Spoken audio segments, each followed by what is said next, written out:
All right. Hi, everyone. Welcome. So to all of you, happy September. We have somehow made it. One of the things that you've heard me say ad nauseum at this point is that as Divorceify members, as our community, I really don't want to waste your time because I understand that time is money. So one of the things that I want to do, and we're going to be doing consistently throughout the fall and throughout the entire year, is really bring you products, professionals, and conversations that are valuable, worth having, and that we can really teach and learn from each other. So today we're starting off sort of the fall with a good friend of mine, Carl Roberts, and a big supporter of Divorceify, who has created a software called Splitsmart. And it really addresses two of the biggest pain points in a divorce: children and finances. And so what he's going to do for us today is he's really going to walk us through and showcase sort of the product, how the software works. So like always, I encourage everyone he really at this point is at a point where we want feedback. We want to really understand what is useful, what you guys have some questions about. So we're really excited to have him here with us today. So Carl, take it away. Oh, I'm so excited. Thank you, Sonia and Casey and Talia. It is, I'm extremely passionate about this. I hope not to show too much enthusiasm, but really thank you for letting me have this time and sharing some of my thoughts and ideas about divorce with your audience today. So let me start. Let me share my screen here. All right, is everybody able to see that easy enough? Yeah. Okay. Well, 3, 2, 1. My name is Carl Roberts. I'm CEO and founder of Splitsmart. And what, just like many of you, I'm here, I was inspired, or my passion for this work really came from my own life inspiration of my life experience. Kind of at the end of at the beginning of the last round of a 9-year highly litigated divorce and custody battle, the light bulb came on for me. Right as we, kind of go into mediation and you're supposed to, exchange your disclosures at that point. I got the email from my ex-wife of her disclosures, and I could immediately see that, her taxes had been altered and that her bank statements were, screenshots that had also been altered. But, my only recourse was to file more motions, kind of given where we had been and, where we'd been, with, 9, 10 years of wasted life and energy and money is just really wasn't, just kind of had to kind of accept it where it was and just go forward. But that's when the light bulb came on, that there had to be a better way. With my, adult career in technology and software, I knew that there was a better way. So before I get to show you all this better way, so divorce, regardless of how amicable or hostile, really boils down into 4 basic steps. You disclose, you do your financial disclosures to one another, and then you get organized. You gotta get organized so you know what you got and what you want. Then you negotiate and settle. And certainly at any one of those stages, if a bad actor comes to play, it can all spiral out of control and go off the rails fairly quickly. But bad actors, I mean, so to me, that's the one difference. So certainly I've developed several philosophies as I've kind of gone through not only my divorce journey, but my entrepreneurial journey. And I've developed the one philosophy that, the single difference between a good divorce and an ugly divorce is simply the presence of a bad actor. Bad actor can be one or both, man or woman, lawyer or litigant. And the bad actors as litigants are typically good people who just get tripped up by their emotions, bad advice from a friend or a lawyer, or in more often than, I mean, we as practitioners know, it's quite often the mental health issues of being a narcissist or borderline. And when those come to play, again, it just goes just unnecessarily ugly and harms everybody but the lawyer type thing. So we have two goals with Splitsmart. I mean, one is to minimize the entire gamesmanship around the disclosures, discovery, and financials. But where my real heart is just protecting their children from being caught in the middle of their parents' divorce. When they're in the middle, I mean, it's just never good for the child, and ultimately, it's really never good for the adults either. So, from my perspective, a healthy divorce requires three things. Certainly, the couple, the more respectful, the better. But that's why we have organization, because organization really can be those guardrails, those bowling alley bumpers to kind of keep everybody on that straight and narrow path to a healthy divorce, or to a happy ending type approach here. But unless you don't have money or assets or children, you don't need a professional in that circumstance. But if you've got money, if you got kids, you really need to trust a professional to kind of help you, formalize your agreements, make sure you're doing things right, and making sure. I mean, especially as the states are more moderate, that making the right decisions from a financial perspective. So organization really is powerful. It really is powerful. Not only is it kind of critical to the key to everything you really want in a healthy divorce process, but it's also the antidote to all that bad stuff. It really is the antidote to bad behaviors and to gamesmanship and to deceit to a large degree. So the way that we've gone about it with Splitsmart is that to get to organization, we start to instill individual accountability into the process, and you'll see this as we kind of jump into the tech and show you how the tech works. But with that, what the end goal is here, we're just trying to ensure the transparency between the parties. The more transparent that we are, then we're able to kind of keep more of our emotions in check, which means we avoid the expense.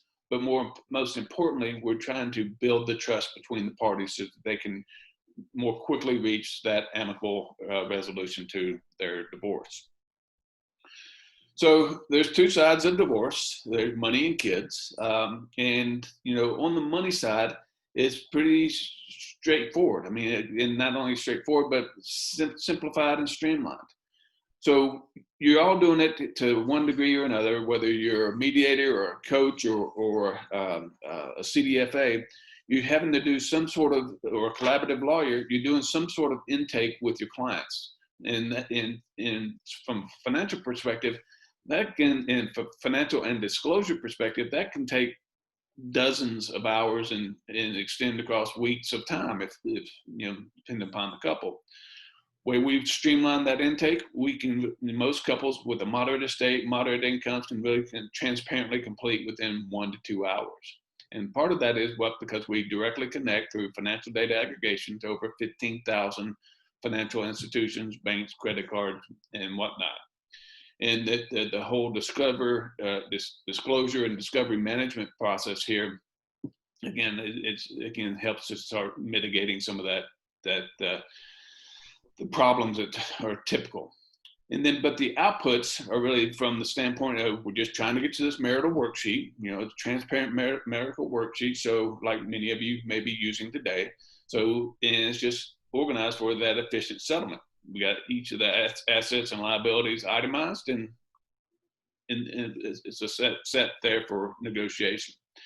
Just the income and expense side-by-side comparison, both on a monthly and annual basis. Again, the idea is it's just a simple tool that, let's kind of gives a common picture of both parties. It's not this one financial statements, but it's something that can be very valuable depending upon the couple. And then the organized common repository. And I say with audit, and I'll explain more of that a little bit later, but yeah, I mean, just having the documents. You got your assets, you got all the supporting documents around the assets that you want, and organized from the get-go. but my heart is really around the kids. It is, and I do have this belief that there is really good in all of us, so parents, they want the best for their children. They really want peace for themselves, despite how they may be acting or what they may be saying, or, or it may be coming across as that being the furthest thing from their mind, but they really want. There's good in all of us. And so, again, divorce, it brings out the worst in good people, or where criminal it brings out the best in bad people. So that sort of thing. But I do believe that most all of us want to provide for our children to the best of our ability. We embrace that responsibility for the most part, but not a single one amongst us wants to provide for the ex through child support. So to get to that, to make that more clear is, again, our chore is to separate time and money, separate custody versus child support. And the more we separate that, the more easily it is to solve both. And then the next step is to distinguish between adult versus child benefit. Again, the more that we can make that distinction, the more conflict or potential conflict we can remove from the overall equation. So whether you're amicable or hostile, all parents really kind of come to this custody crossroads. As to how they're going to move forward. The amicable parents can pretty easily move over to this provide path, where they just, they're not worried about counting overnights. They're not worried about, competing with one another for the child's love. They just really want their children to thrive in a future where, in the love of both parents. And so they want to provide for the children as best they can, without providing for one another. But society, child support, courts, lawyers, send us down this pay path. And this pay path where we're counting overnights, and we kind of got child support intertwined with spousal support, it's entirely conflict oriented. It's rarely ever about the true best interest of the child. It's most often about money, control, and hatred. And in that case, the children in the middle are abused or alienated to one degree or another in most all cases, as they're treated as pawns and prizes. So that's, so I'm not really it's just not, for me, it's not just about a tool or trying to get your business, but it's really just trying to change these paradigms of how people enter into how they figure out custody. So I've got a tool that helps do just that. So again, amicable parents can sometimes pretty innately figure out that provide path pretty easily. But, what about those who are teetering on less than amicable? So part of my philosophy, again, is written positions soften verbal stances. Quite often people just kind of show up and say, I want this, or this is the way it is. And some of that is certainly from an emotional justice standpoint, or trying to, be punitive to the other. And it's not really about the kids. So if we write down our positions, and you're kind of teetering on that, less than amicable side of things, we want our words to reflect us, and we want us to be, let me try that again. We want our words to reflect us, and and for us to be reflected positively. We don't want other people reading our words and think that we're in this for us. We want to, demonstrate that we're in this for the best interest of the children. So that's really key to the written positions. So as I'll show you in the application, it's a line item negotiation approach on each individual item, from the decision making to different schedules to different items within the parenting plan that you need to figure out. Again, one of the biggest challenges in today's system is that overnights are counted to calculate child support.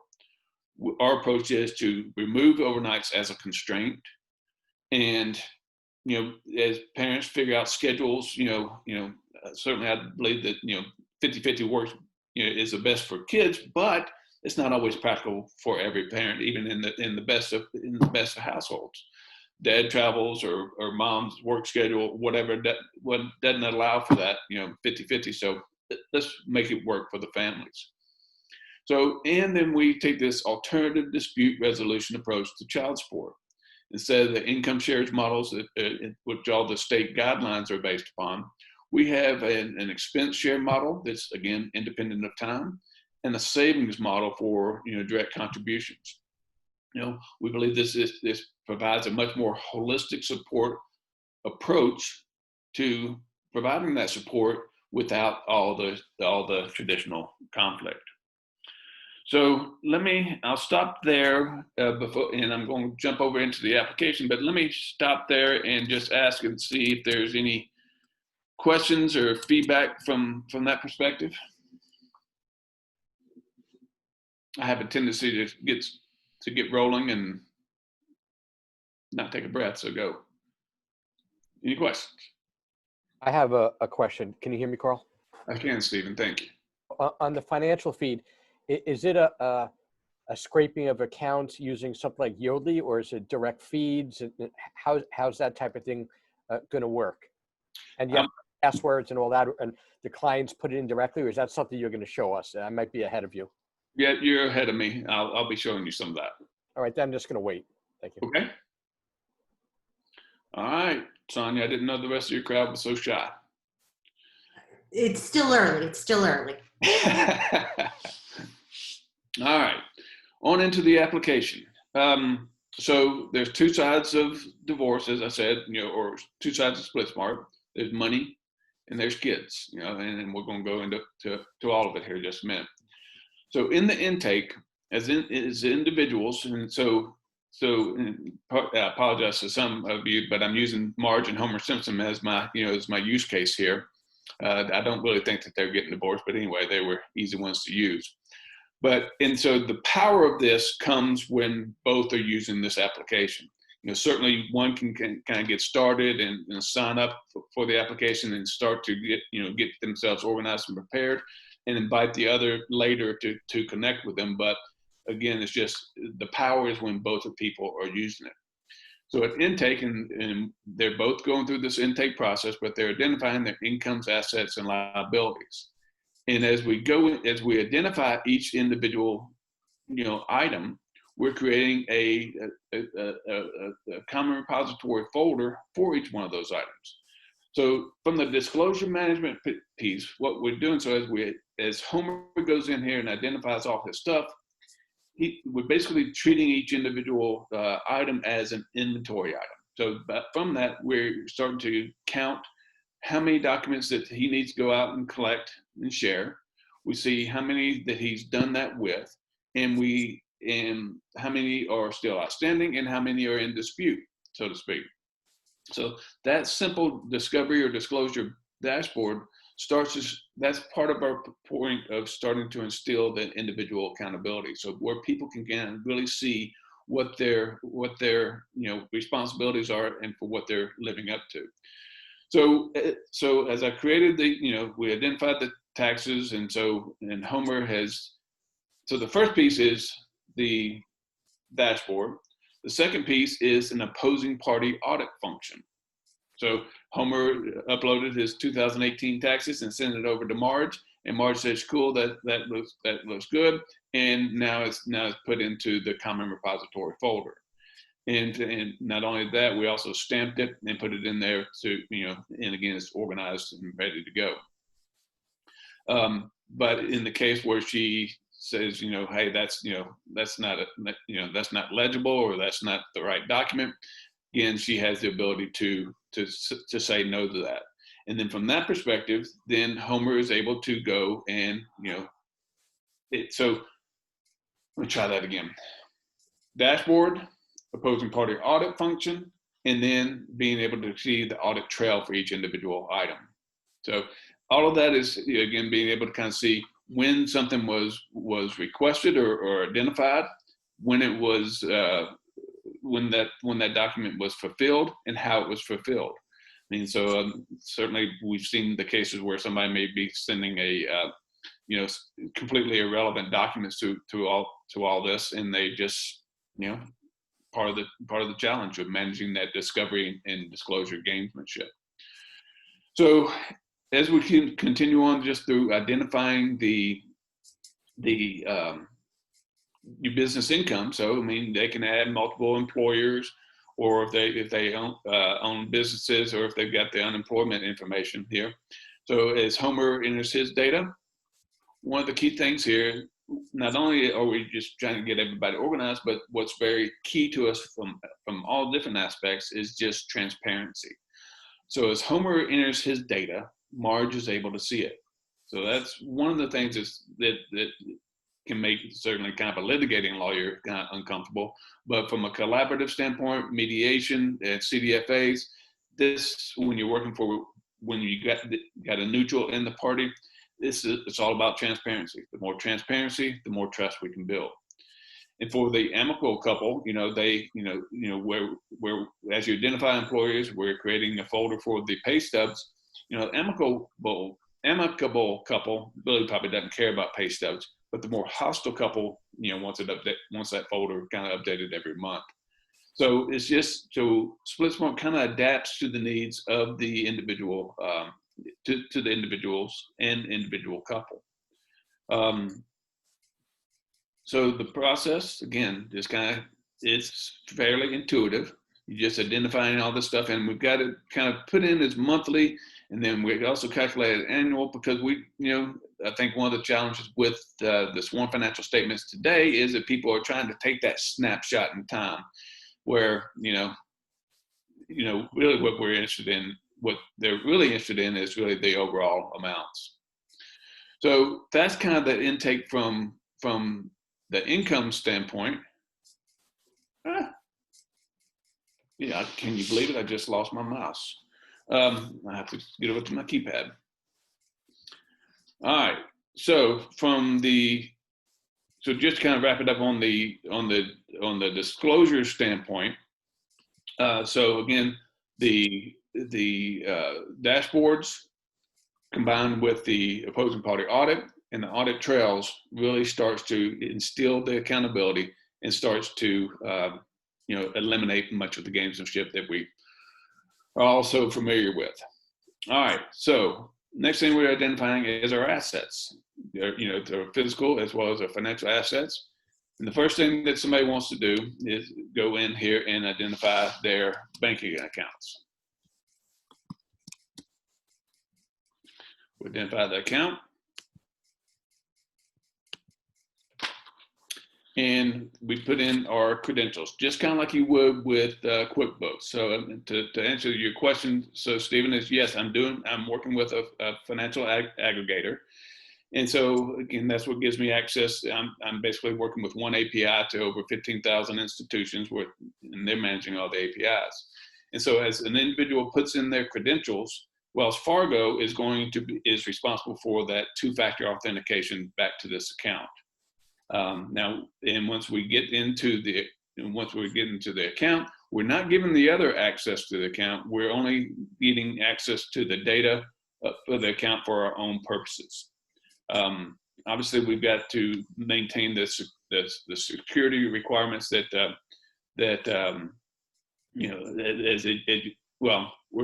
we're meeting all the security requirements that the banks would require of us to have that access.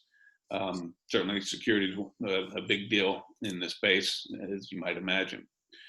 But the first time that somebody kind of loads in with or connects with an account, we reach in, we pull down the last 12 months of transactions within that account. We take all those transactions and just create a generic PDF statement, okay? Instead of uploading 12 different months of statements, which may or may not be accurate, or have everything kind of redacted, we have this one generic statement. For the amicable couple, it's there for posterity. For the more hostile couple, now we can kind of look at the individual transactions and start to make our questions or inquiries about different transactions. And kind of throughout the process, at any point in time, we can certainly go and refresh the account.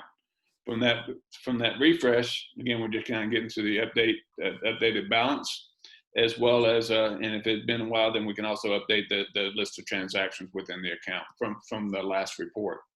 If the account does not connect with us, if we can't connect with it automatically, then we certainly, now we have the manual process to be able to upload those documents as well. Okay. All right, so real quick, I'll pause right there. Stephen, does that kind of answer some of your question on that? Some, but I probably have a dozen questions, so I'll probably have to end up doing some things offline. But I'll just ask you, like what you just showed with the balance. Let's say you had a cutoff date of July 3rd. Am I able to set it so it will show the balance as of July 3rd? We might want to keep on collecting statements to keep track of it. Maybe sometimes we look at later date. Are you able to fix what date and decide then what's going to pour over into a net worth statement, or is it just an aggregator and it's going to show you the most recent? So yeah, I'm going to show you the most recent as to the last refresh. So you're doing you're hitting the user's hitting the refresh button to update it at whatever point that they want to do that. But I'm saying, let's say I start a case. I start a case today, and the couple says, "All right, we want to use August 31st, right, as our cutoff date, right?" So I'm interested in that statement. But or let's say I'm starting now, but they agreed on June 30th. We're gonna and we do the aggregation now. It's going to pull in stuff through the August statement, but I really want to tally up as of June 30th, and I want to lock into that. But we might still want to monitor what's going on in an account for other purposes later on. So am I able to set it as to what date to show it? Does it have that flexibility? I'm just No. Because like when I aggregate it and I do a net worth statement, I use family law software right now. I assume a lot of us in the financial world use that. The downside to that, it doesn't aggregate, but when you put it in, I'm putting a fixed date. So for me, in my collaborative cases, once they agree on that date, I need to hold that. And that's the date I want to show in the schedules. Okay, so I'll show you how I'm compensating for that. I'll show you how to do that within the marital worksheet. But the quick answer is, first of all, it sounds like you're a CDFA. No, I'm not. I'm a CPA, come from a tax background, but I do a lot of stuff with budgeting for people, business valuation, forensic accounting. That's the work that I do. Okay, so financial planning related stuff. So it sounds like a CDFA. Okay, yeah. So the short answer is no. I do not have ways to kind of deal with it, or to put cutoff dates. But the other answer is yes. You can change the values in the marital worksheet for your analysis. So, all right, let me move on if I can. Any other questions with that, real quick? Okay, so moving on over to the physical assets, more of the real estate. So again, whether Marge is identifying the properties or Homer is, it really doesn't matter. But so they can each identify what they believe the valuation is to be. So they obviously, so Homer can only edit his values, and Marge can only edit her values from that perspective.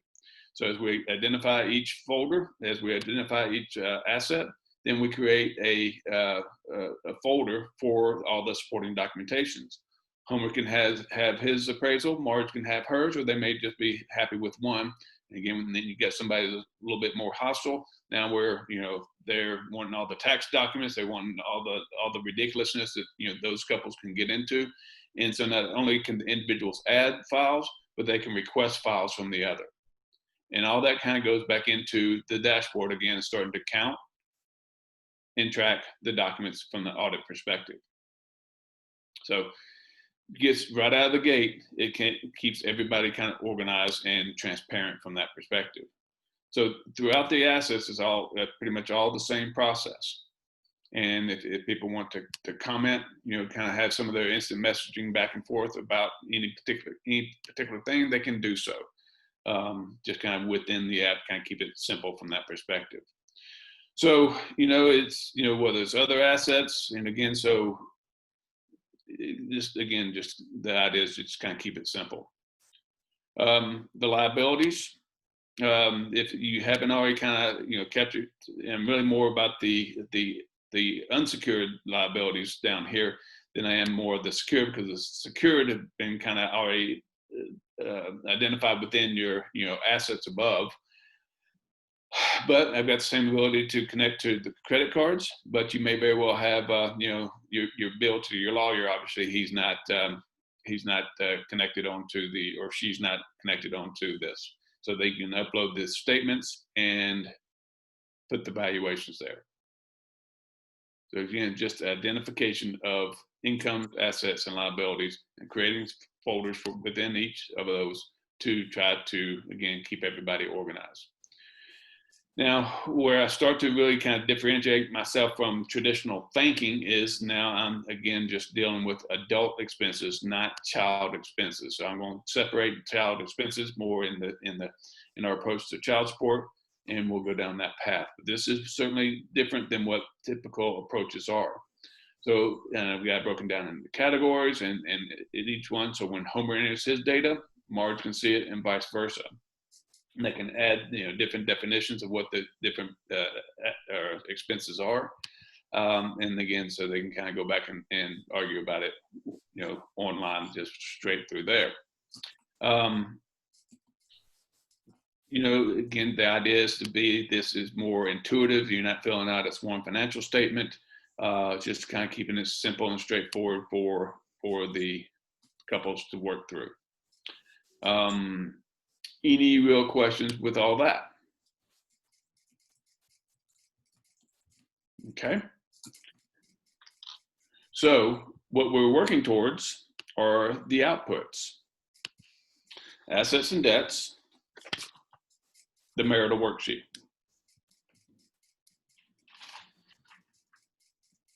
Takes just a minute for that to kind of populate here.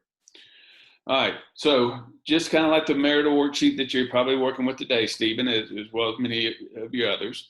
But I've got, you know, basically each item listed out here. I've got Homer's valuation and Marge's valuation, and then hopefully they're working to get to this agreed valuation. They can either one of them can update this agreed valuation, and then once they kind of agree to it, you know, the agreed value minus any debt, it equals the marital value. And now we have the division or allocation columns. And so they're editing this as they go along.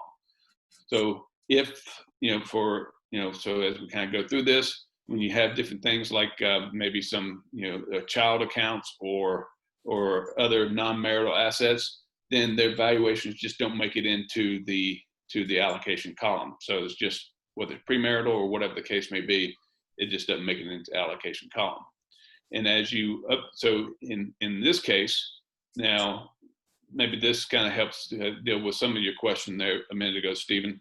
But where I've got the, you know, bank accounts and kind of listed here, I've got them listed here, but you can always put, you know, a different amount, you know, within the allocation or division column. It's not, I'm not showing you where, you know, what the value was on that date, but you can certainly input that data from there.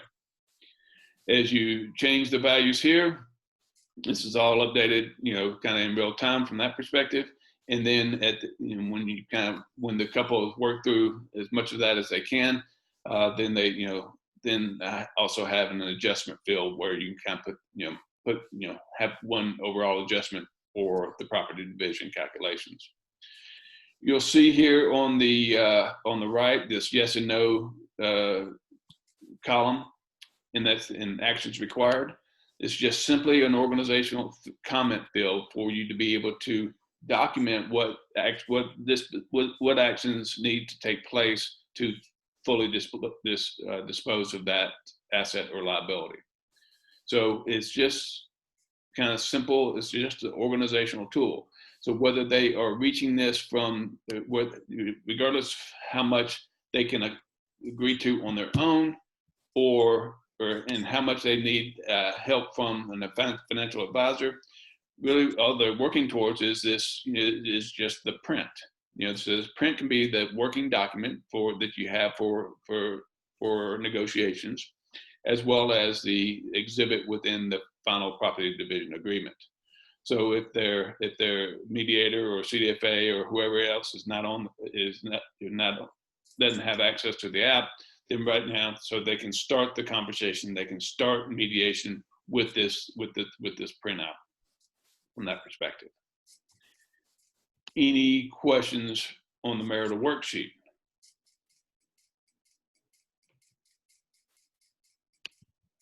Okay.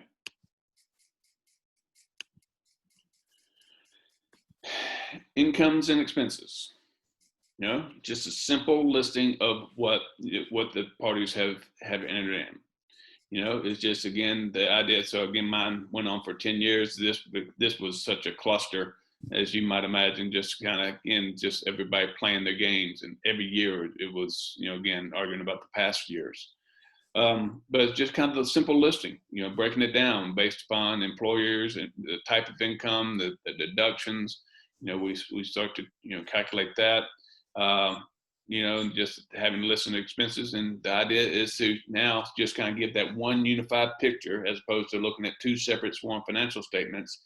And the other idea is that, you know, again, as couples are working through this trend, you know, online, seeing each other's data in real time, again, we start to resolve a lot of the petty before we ever get to our into our mediation meeting. So in this case, we see that Homer's spending about 11 grand more than he's making, and, you know, Marge still has about another 24 grand at runway. So, you know, however you use that, you know, more power to you. But again, it's just a tool that's there for the couple to use.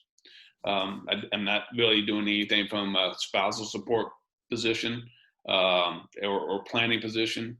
And I think one key point here, Stephen, and for the other financially oriented people, is that so the printout. So right now, you probably take some of the data from this printout and then rekey it into family law software or to another application that you may be using for planning purposes or for more analytical purposes. For instance, I don't do anything from tax consequences, and I'm not doing anything from a pension valuations or any of those type of analytics that you do and that your clients need. Where I hope to be in the next couple of months is, instead of just providing for this PDF export, but I also expect to have either an Excel export into it. Rosalind, I think that's you. Sorry about that. It exporting into an Excel template that you can then use for all those calculations. But I'm a little bit away from that. Real quickly, that's kind of wraps it up on the money side of things. Does anybody have any questions from that perspective, both the intake disclosures and the disclosures or the outputs? I have lots of questions, but I'm going to hold them and let you get through everything and give other people a chance. Okay, and it may be good. We can have separate conversation after this. It might be great, Stephen. Sure. Okay. All right. Get a drink of water here. From the child side. All right. So the parenting plan. You know, the idea is to the more parents can figure out their parenting plan on their own, the better off everybody is. And kind of as I talked about before, written positions help soften verbal stances. So I'll show you again kind of how that kind of comes into play from that perspective. So for each individual item, each parent is able to accept or reject the proposal of the other or make their own proposal. In this case, for education decision-making, Homer made a proposal of joint decision-making with this kind of condition. He sent it over to Marge. Marge rejected it, and Marge made her own proposal. So now this is sitting in Homer's inbox for him to accept or reject. They can go back on that, back and forth, all they want to on that. So they also kind of have an instant messenger to kind of be able to communicate on that.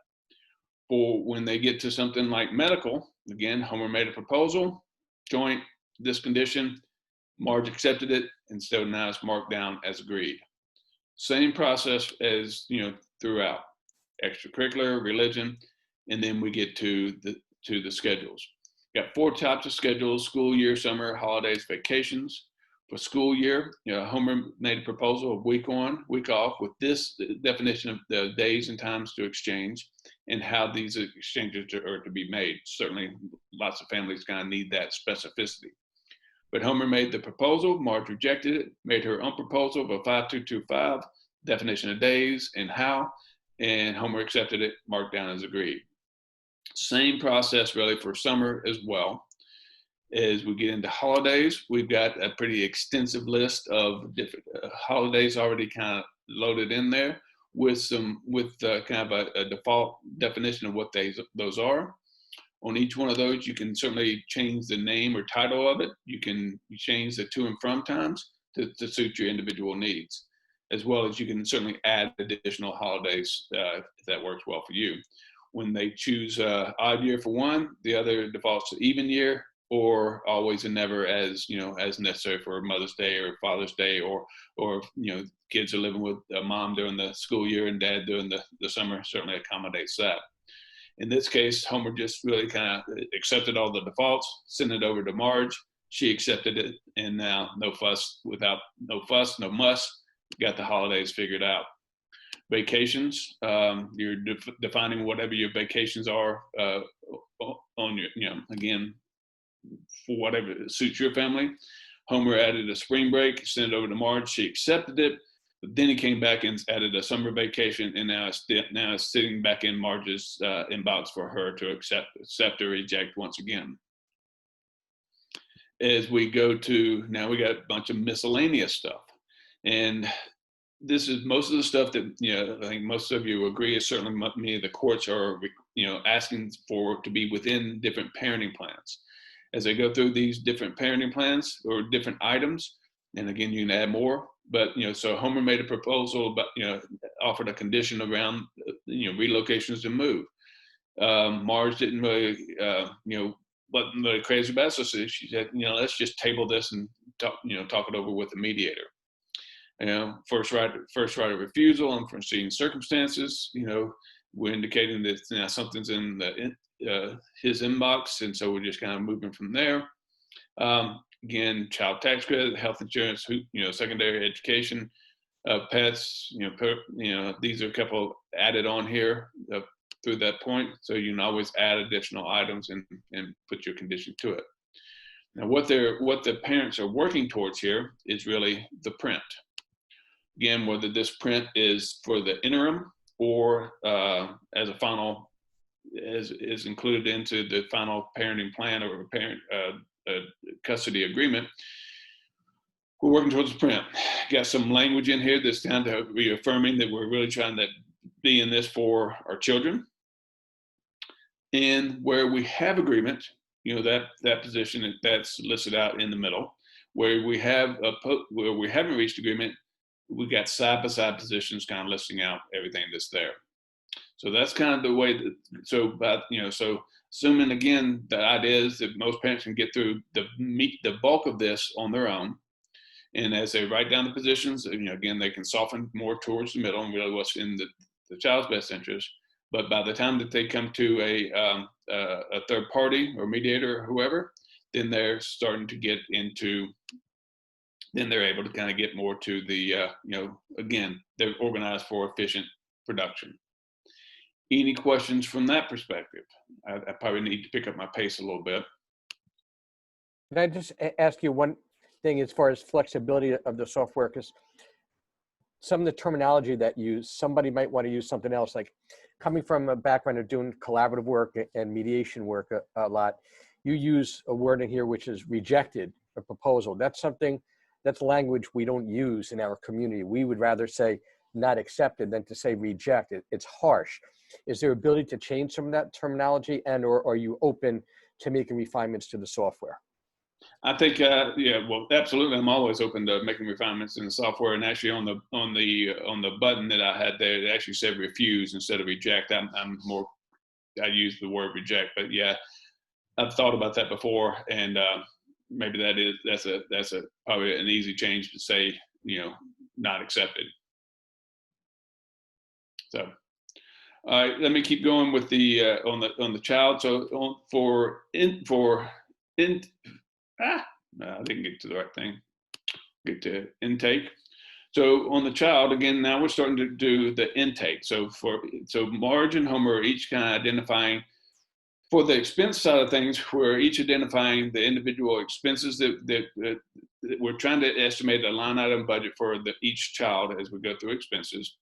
As we, and we've got it broken down in here to four different categories. And let me go through. And then we're again able to, identify what that expense is. We can identify it as other.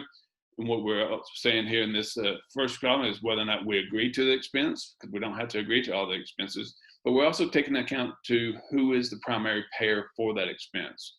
Now, this is Homer doing his intake right here, and he could be as minimal or as exhaustive as he wants in this, because we're going to match this up with Marge's list as well. And so at one point, they're just going to agree yes or no on the individual expenses. So again, he can be as minimal or as exhaustive as he wants.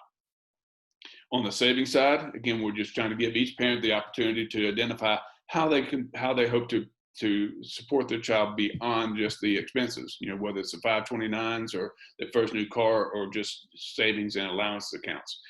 And what we're trying to do is to emphasize that this is for the child's well-being, not for the other parent. As we go on in here to the child expenses, well, I'm really kind of behind a little bit here. Let me pick up. We see what the expenses were that we each kind of listed. We see now on the second piece, we're trying to, again, reaffirm whether or not we agree to the expense, who the typical primary payer of the expense is, and I'll show you how that kind of comes into play. And then we're trying to agree line item expense as we go along here. Then again, just kind of have all that from that perspective. Then the third and final step is to kind of agree on the share amounts overall. We total up the expenses. They're spending about 29 grand on the kids each year. They agreed to, they proposed, a different sharing percentage. Homer makes a little bit more money, so he offered to pay more of the 70% on miscellaneous and extracurricular. So ultimately, Homer is offering to take 17.6 of responsibility, leaving Marge with 11.2 of responsibility. So the things that they did not agree to. And now we come down here, we bring those share responsibilities down. Now we're adjusting for who the primary payer, the typical primary payer is. Not only was Homer paying for the health insurance, but he's also paying for the car insurance for Lisa and Bart. So that's why he's paying more. Ultimately, he's kind of paying $700 more on an annual basis than he took responsibility for. So in theory, Marge is really reimbursing Homer $700 a year as we kind of go through that.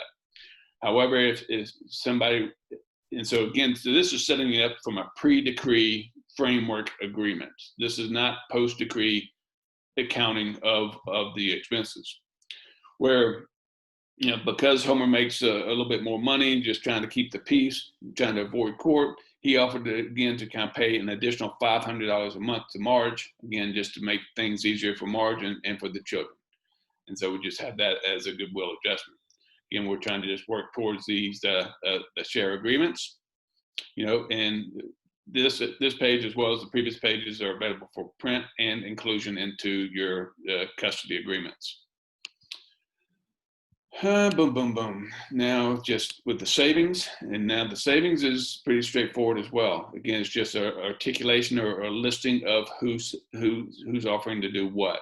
It really doesn't matter that Homer's doing twice as much as Marge. It's just because this is, at the very least, each should be given the other emotional credit for what they're really doing for the children.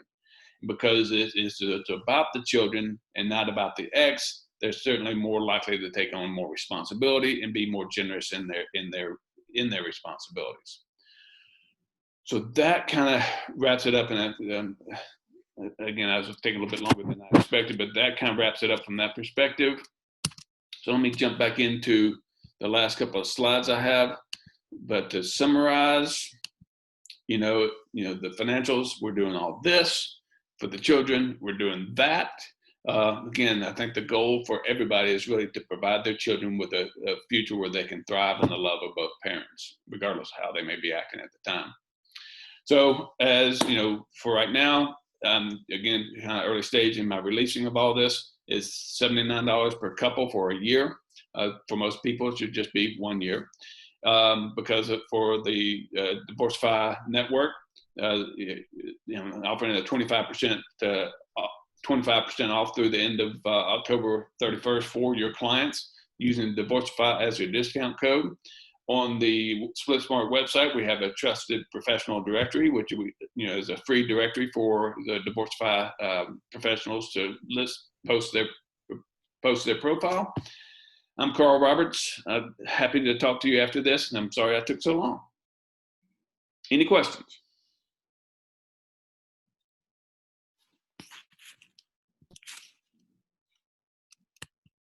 Bueller? Thank you. Well, I've already talked with you, Carl, and I only do the parenting part. And when I make reference to some of the parents I've worked with just this summer, I think this is phenomenal. I really do. As a matter of fact, one of my concerns was working my way out of a job, but I already told you that part. Well, thank you, Denise. Thank you much. So Carl, that brings up a good question. So first of all, thank you. That was an excellent presentation. I can't imagine how much work you must have put into and heartache into, arriving at what you needed to do to make it better for divorcing people. So thanks for that as well. So I think it was Denise.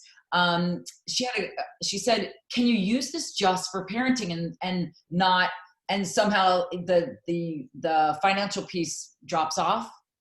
Well, the function's still there. I mean, right now, Okay. I can't turn on and off the different functions, but so that function's still there, but the clients just don't have to use it.